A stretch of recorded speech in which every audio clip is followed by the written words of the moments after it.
na no more kalokohan, no more of this shenanigans. We now have fiscal space, and I'm happy that Senator Sherwin Gatchalian is our resident trabahador ng Senado. Ako dating trabahador ng Senado. Ito yung na yun ang trabahador ng Senado na resident numbers guy. He's our resident nerd. Geek. Oh, magaling ito. Nakahanap siya ng konting pondo na may bibigay under what you call institutional amendments to help the departments, diba? Like your programs.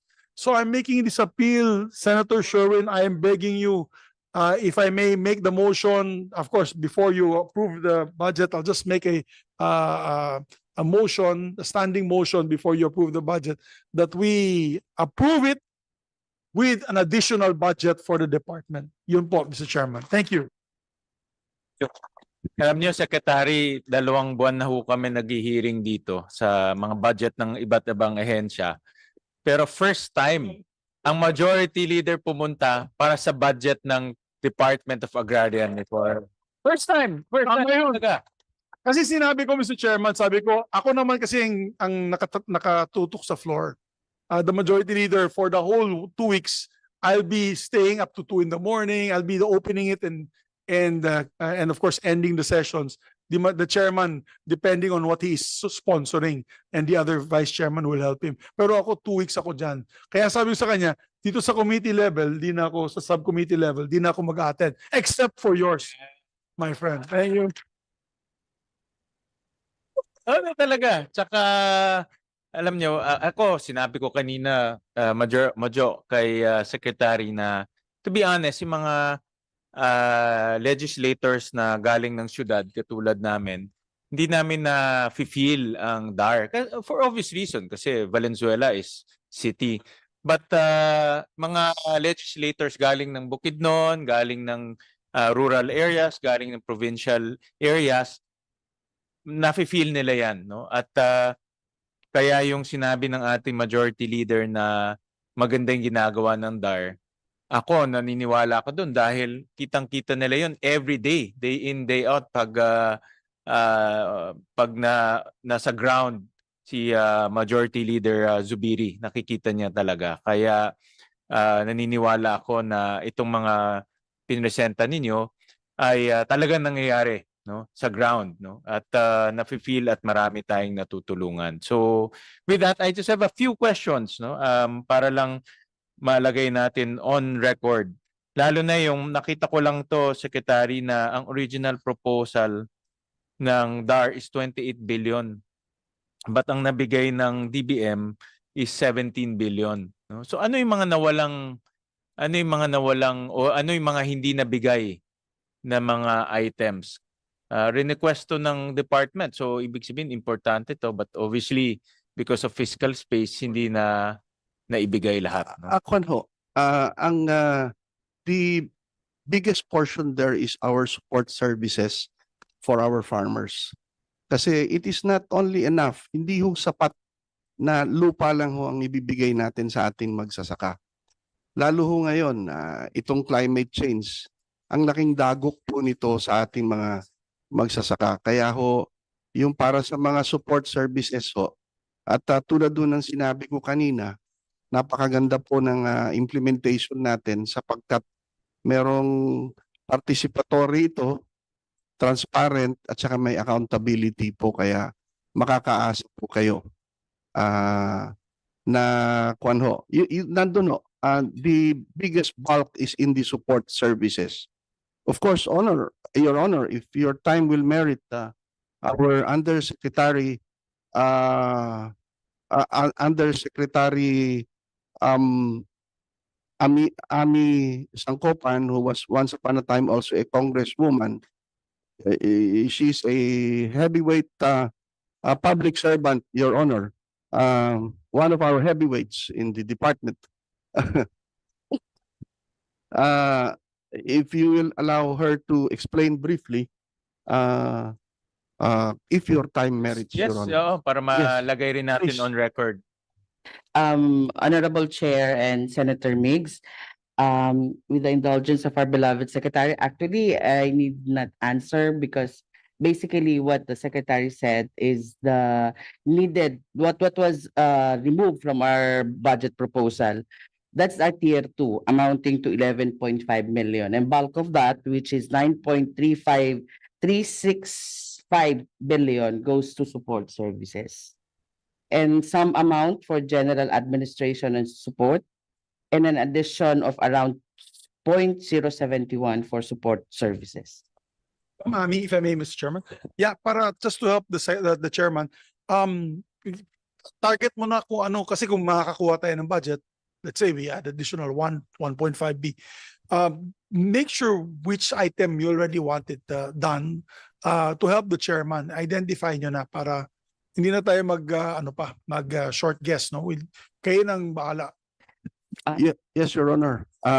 In fact, I have already requested Undersecretary Ami Sangkopat to coordinate with the staff of the Committee on Finance here in the Senate, so that they will have a clearer listing of what is totally necessary.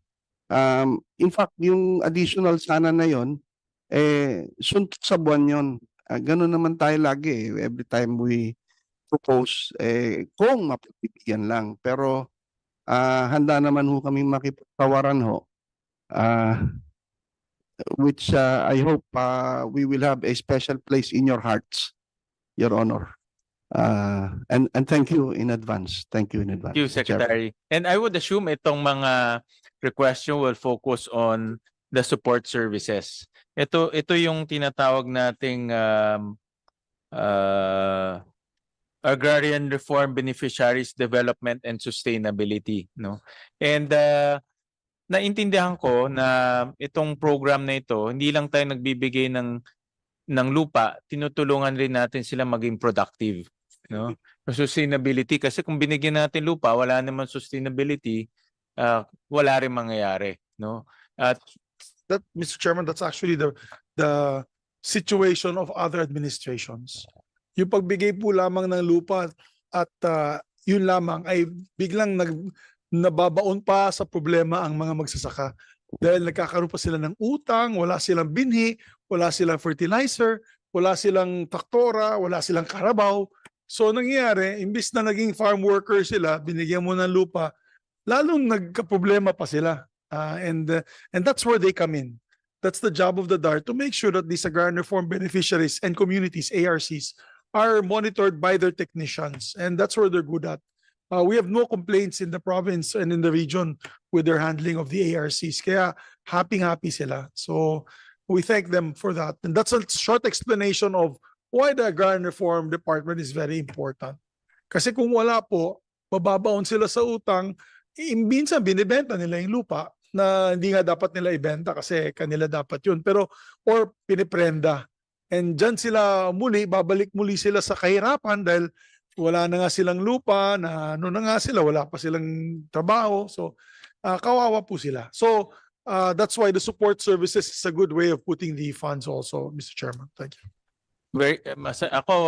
Tutuwa po ako nandito ho si Majority Leader Zubiri kasi nakikita ko na from experience yung kanyang interventions and importante yun para talaga merong proof, no, on the ground na nangyayari, no, na other than of course from the reports, but of course yung naririnig, yung nakikita talaga ng taong bayan yung nangyayari on the ground, no. Yeah, Secretary, you wanted to say something? Yes, sir. And the other thing, sir, is that we are in sync with the Department of Agriculture.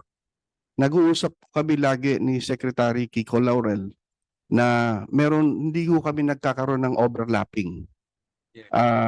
Meron ho kaming usapan. At saka sa amin po, identified namin ang beneficiaries namin. Meron ho talaga kaming agrarian reform communities. Hanggang doon lang ho kami. Pero napakarami na rin ho at kailangan din ho namin silang matulungan. Katulad niyan, doon ho sa Camiguin, yung mga abaka planters na agrarian reform beneficiaries, ang sikreto po kasi yung makapagtanim sila ng magandang variety ng abaka sapagkat ang abaka pala ginagamit, Germany ang isa sa mga pinakamalaking buyer nila. Ginagamit na pala nila yan pare sa mga money bills eh. Yung at saka sa paper. Hindi na katulad dati sa tali lang eh. Ngayon hindi. Marami ng uses. Pero merong mga variety na kailangan nilang itanim para fast growing and high yielding. Pero ang problema yung shortage ng variety. Pero ang sikreto napakasimple lang. Ang sikreto ay mag-produce ka nung planting material na yon. Pero paano mo gagawin? Napakasimple, parang saging yan eh. You just need a kailangan mo lang ng tissue culture laboratory. So you can replicate that variety, and then you with only one single cell. Hindi ho ako graduate ng ng ganyang science eh. Ano lang ho ako, banking and romance lang ho ako eh. Yun hong kasi marami ang mapuproduce yung planting materials if you get the cells and multiply it there in the tissue culture laboratory. Hindi na ho kailangan ng seeds o ano. Doon ho nila mismo pararamihin ang desired planting material. And it's now there, Your Honor, in Camiguin. And then, in our recent trip to Region 10, ang isa pang emerging problem ngayon, yung daw cassava. Yung cassava, hindi na daw sila nakakabenta kasi mas mura na daw ang bili ng BMEG yata, no? Sa Thailand at saka sa China.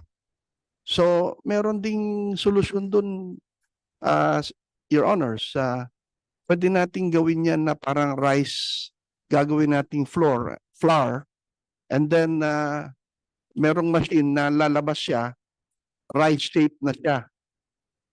Pwedeng substitute sa rice, Your Honor. So sometimes we have to be more innovative and creative, Your Honor. Even Mr. Chairman, yung sa Bukidnon na yun, our Governor O'Neil Roque, we're one Bukidnon now, we're helping each other. Si Governor Roque is promoting coffee. They want to make Bukidnon the coffee capital of the Philippines. Right now, Nestle buys almost 50% of their high elevation kami. So, isang produkto din yan for their ARBs. Lalo na yung upland agrarian reform beneficiaries ninyo sa coffee. We can focus on coffee. Because would you believe that Vietnam is the #2 producer of coffee in the world, next to Brazil, I think. So it used to be nowhere in the top 10. The Vietnam government decided to promote coffee. And now they're the second. They even beat Colombia and the all other Latin American countries. So yan din gusto po namin gawin para sa Bukidnon. Baka pwede nyo din silipin yan with your yung livelihood programs ninyo on coffee production sa upland. Your Honor, binanggit na rin po ni Governor sa akin po nung sabi ko susuportahan din kayo ni majority floor leader diyan, sabi ko. Thank you, sir. Secretary, nakita ko dito sa budget, malaki pa rin yung budget natin for land tenure security program. I believe this is the program that distributes CLOA, if I'm not mistaken. Yes, sir. Otherwise known as the split program. The split program. Yes, sir. Oo. Ang ibig sabihin po ng split, hindi ito yung hiwalayan po ng mga artista. Ito po yung yung split is support for parcelization for land individual titling. So ito yung from CLOA, ginagawa ng individual titles. To be specific, Your Honor, from collective CLOA. From collective CLOA. Because konti lang hong I would just like to enlighten our distinguished senators and also the public that kasi po in one administration, in their desire to accelerate distribution of titles, they came up with the idea of collective CLOAs. The collective CLOA is simply one title for a huge vast tract of land and then with several owners. Ang problema ho, dun sa ginawa na yon, wala hong specific parcelization. Hindi sinabi na dito ka, doon ka, diyan ka. Paano kung pareho silang gustong doon magtanim? Nagkaroon ho it resulted to a lot of conflicts and problems. So now what we're doing is we're parcelizing it. And we are thankful also to World Bank because it is supporting us. And we are now, this is the reason why we are able to accelerate also distribution of individual titles so that may sarili na silang titulo, Your Honor. Yeah, they are now, tsaka mas mabuti to, Your Honor, because ngayon, obligado na rin silang magbayad ng kanilang amilyar. Oo, makakatulong dito sa local government units natin, sir. Yes, sir. Ilan pa ang natitira, Secretary, itong collective CLOA? Marami pa ho. In fact, ang target natin in order to finish this program, of course, with the exemption of those who have pending cases in the courts, that is not already in our control. Pero ang ating talagang dapat ang target natin is 1.2 million hectares. Ngayon ho, itong taon na ito, matatapos namin ng mga 400,000 hectares po. So may matitira pang 800. Ang gusto ho ng ating Pangulo na bago siya bumaba, tapos po ito. And I think with your support, Your Honors, and with the support also of our congressmen, we can do this. Mr. Chairman, maraming matutuwa sa statement ni Secretary because even in Bukidnon, there's mother titles, collective titles siya. Marami. Marami, and then they come to us kasi they have land dispute. Nag-aaway-aaway sila dun sa lugar nila dahil yung nga, hindi pa nasa subdivide. Tama si Secretary, may iba gusto dito kasi malapit sa ilog. Ayaw nila dun sa upland kasi mabato. So tama po yun. If we can do that, Secretary, that would be the best. We'll assist you. Let us know what funds, what support we can give in the Senate to help you. Thank you. Ito, Secretary, yung split program. And ang target by the end of the term of the President, tapos na lahat itong dapat i-subdivide. God willing, sir. Yes, tapos na. Pag subdivide, kasama na dito yung titles. Issuance ng Yes, sir. titles. Yes, sir. Di ba mahirap ang issuance ng titles? Hindi Or- naman ho, because we're getting full support from the LRA. Okay. Tsaka yung mga ROD talagang nagko-cooperate po sila. Itong isa pang program nakita ko, Secretary, itong Agrarian Justice Delivery Program. Ito naman yung nag-aayos ng mga disputes between landowners. Hindi lang ho landowners eh. Kasi, All types of disputes. kung minsan farmer versus farmer, landowner versus... Sinabi niyo yung nag-aaway na collective. Aside from that, yung mga iba pa hong mga problema, sari-sari na ho yan. Ang ginawa namin, dahil yung experience ko nung ako'y congressman pa, siyempre, alam natin kung ano nangyayari sa baba. Yung mga barangay courts po, meron tayong mga barangay courts in order to declug the cases in the MTC, RTC, and in all judicial bodies, nagkakaroon na ho ng mediation doon sa baba. Yun na ho ang ginagawa natin. We actually hired more lawyers so that, and we have deployed them so that they can already mediate. Parang Lupon, yes. Parang barangay Lupon. Meron pa kami justice on wheels. Yeah. Klaseng disputes, andyan na yan sa program na yan. Yes, sir. Yes, sir. What are the mga typical disputes yung ganyan? Ano ba yung mga typical? Katulad halimbawa, sir, yung mga cancellation of titles.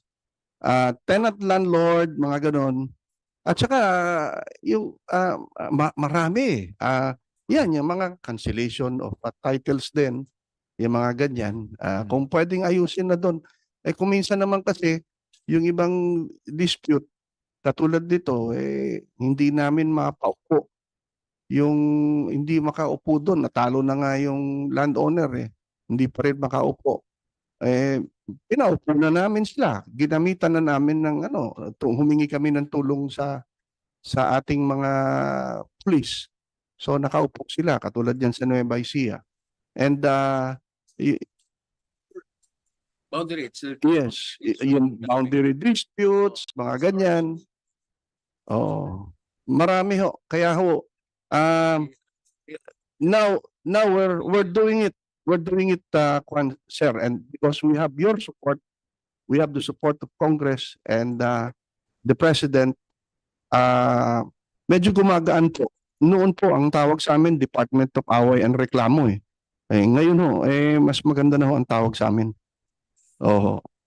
Thank you, sir. Secretary, yung may mga babasa lang ako na before the 10-year prohibition period, may nagbebentahan na. Natatrack down ba yung mga ganun na, at marami ba yung ganun? Ito naririnig ko lang at nababasa ko lang sa internet. But is that a rampant problem? At ito kasama rin ba ito sa adjudication ninyo? Yes, sir. In fact, if I am not mistaken, yung kasing USEC namin for legal is not here now. Is in the hospital. But if I'm not mistaken, may mga nahuli na kami. And as provided for in the law, once you are caught doing that, we will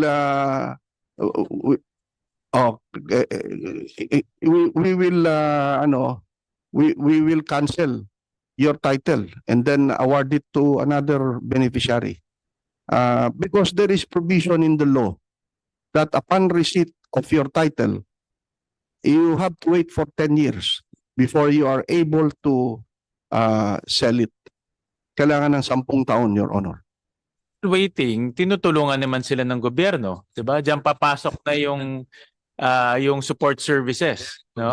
Sir, Hindi nila ibenta kasi sabi nga ni Majo, na baka nagbebenta sila kasi wala naman silang livelihood. Tapos Mr. nagbabayad Chairman, pa sila ng amilyar pag meron ng meron naman nagbabayad. so nagiging pabigat na sa kanila. Sir, that is why I am very happy that you are asking this question because we really need to provide them with support services.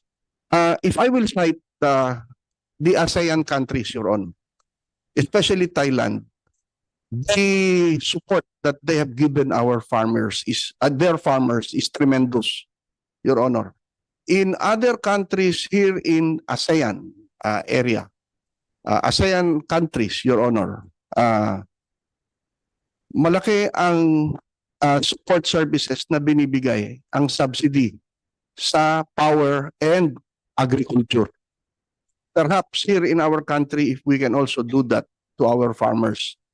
I'm not saying that there is no support services that our farmers are receiving, except that we really have to intensify and increase our support to them, Your Honor, because they are feeding our people. Sila po ang nagpapakain sa atin. Kanya po, sana walang magsasabi na sobra-sobra nang binibigay natin suporta. Hindi ho, Your Honor, na ako ho ay weekend farmer din ho ako, magsasaka din po ako. Alam ko ho yung hirap na dinaranas ng ating mga magsasaka. Hindi ho biro ang nabibilad sa araw na uulanan.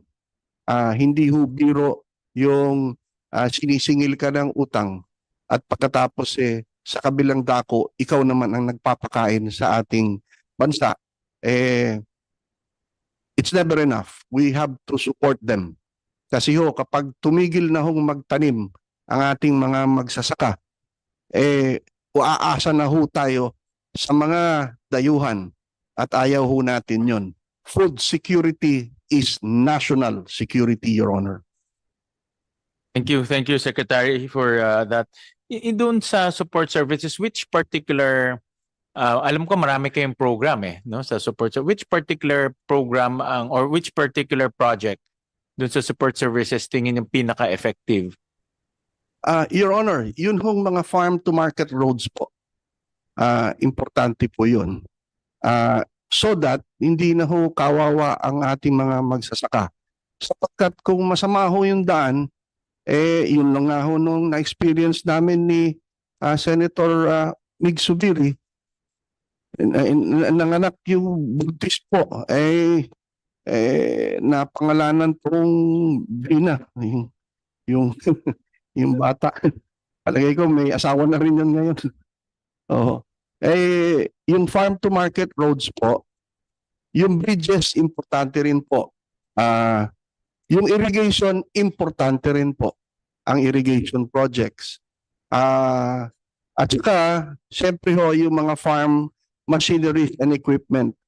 Importante rin po ito kasi inumpisahan po namin i-introduce na imulat ang mata ng ating mga magsasaka sa bagong teknolohiya. Katulad doon nung sinabi ko kanina tungkol doon ho sa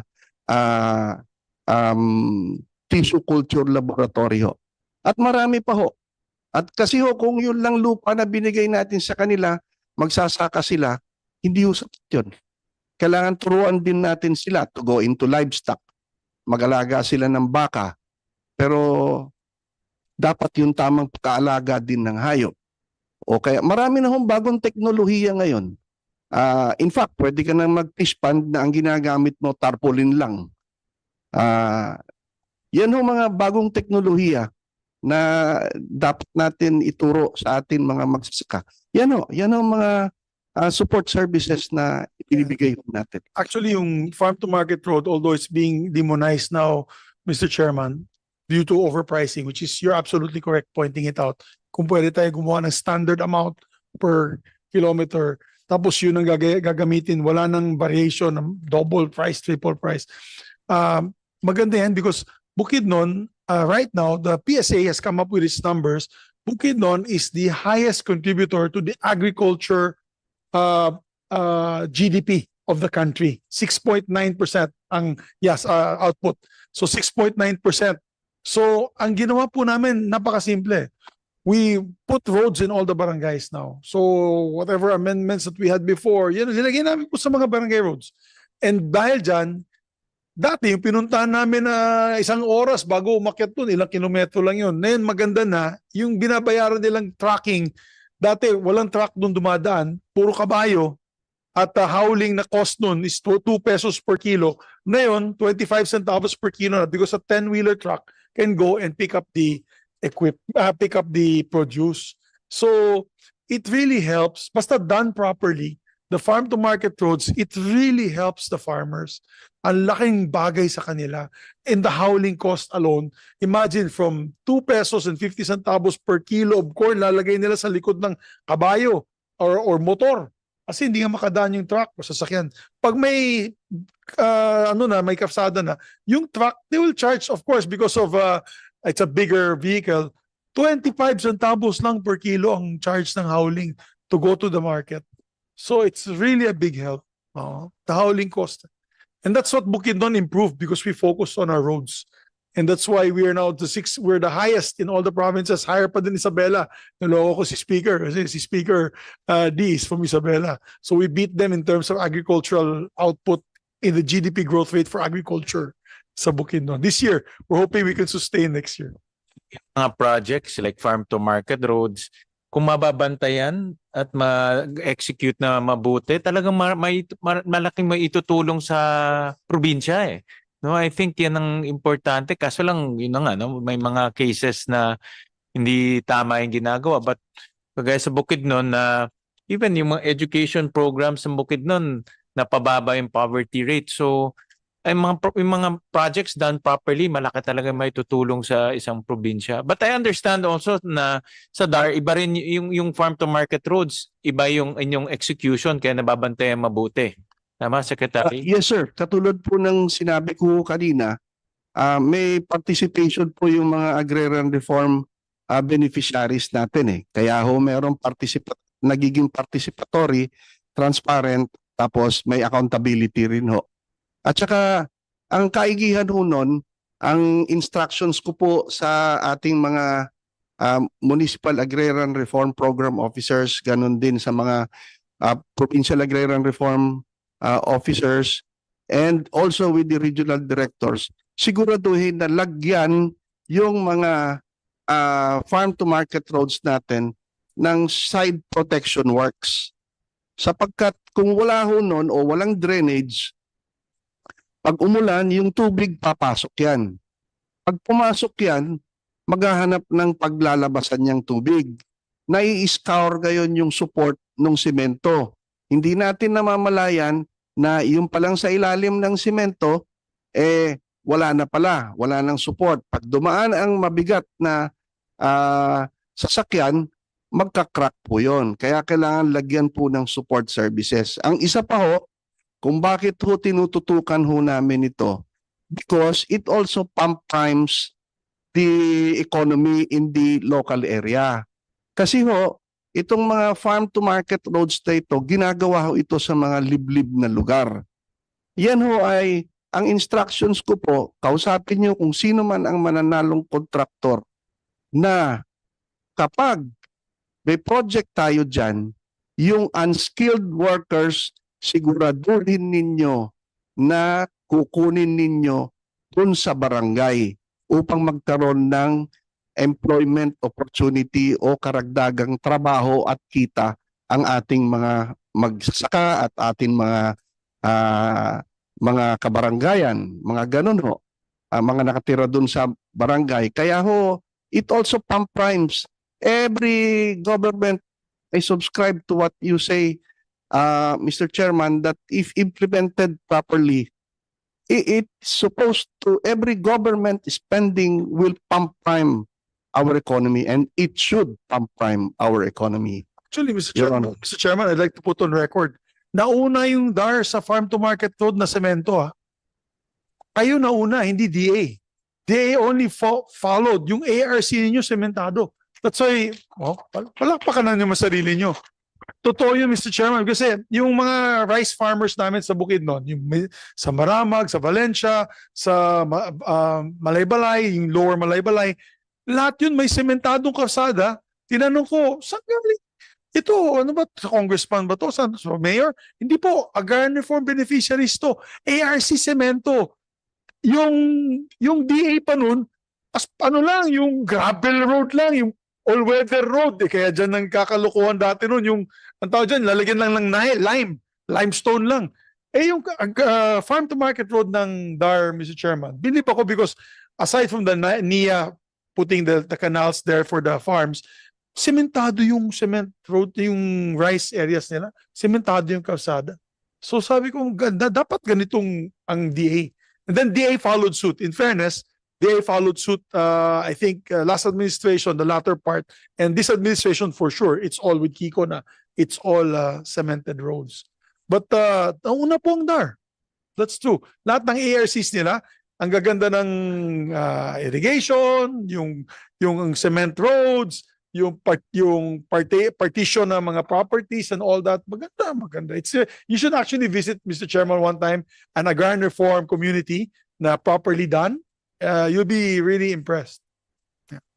At saka naintindihan ko, kanina na-explain sa akin ni Secretary, na merong tagabantay on the ground, no? Yung agrarian reform communities, pati yung barangay agrarian reform. So, ibig sabihin, kung may project, babantayan talaga ng beneficiaries and ng barangay, no? Unlike pag sa national, walang nagbabantay eh. Kaya ghost project or unfinished, sila talaga binabantayan. Yeah. So, that's one check and balance on the ground, no? Kaya talagang siguradong na-execute at tama yung presyo na na-execute. In fact, ito papakita ko ito kay Majority Leader, pero hindi ko ito papakita dahil nagpapalakas ako sa kanya. Alam nyo, ang COA parating na may nampupunang hindi magaganda, no? Dahil trabaho nila.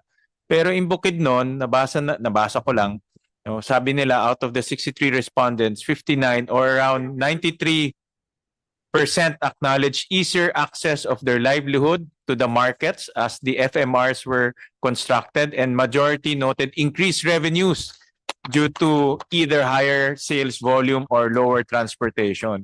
Di ako nagpapalakas kay Majority Leader, pero this is COA. This is a COA report lumabas. So, evidence that the farm-to-market roads of DAR is effective, no? Kasi tumataas yung sales ng mga beneficiaries, no? Sir, hindi rin ho ako nagpapalakas kay Majority Floor Leader.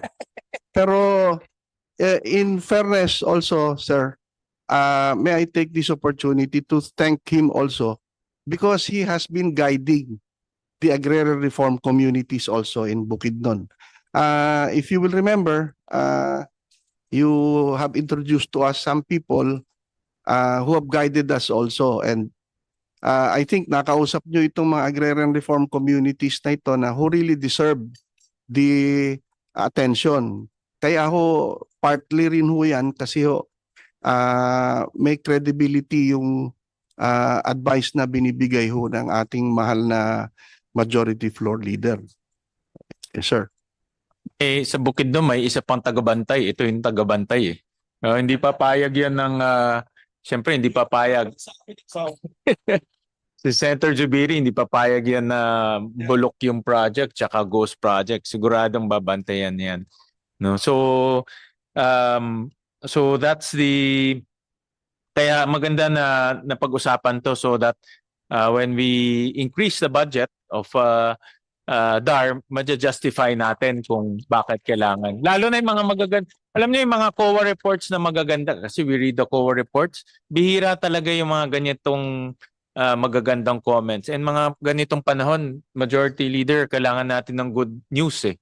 Puro bad news yung mga naririnig. In fact, I'm sure pareho kay Senator Zubiri, pag ini-interview kami parating about corruption, about flood control, nawawala na yung mga ganitong good news na lumalabas, no? That's why pinakita ko para malaman ng taong bayan na maraming kawani ng gobyerno gumagawa ng tama at maayos. And Mr. Chairman, and thank you for saying that, Mr. Chairman.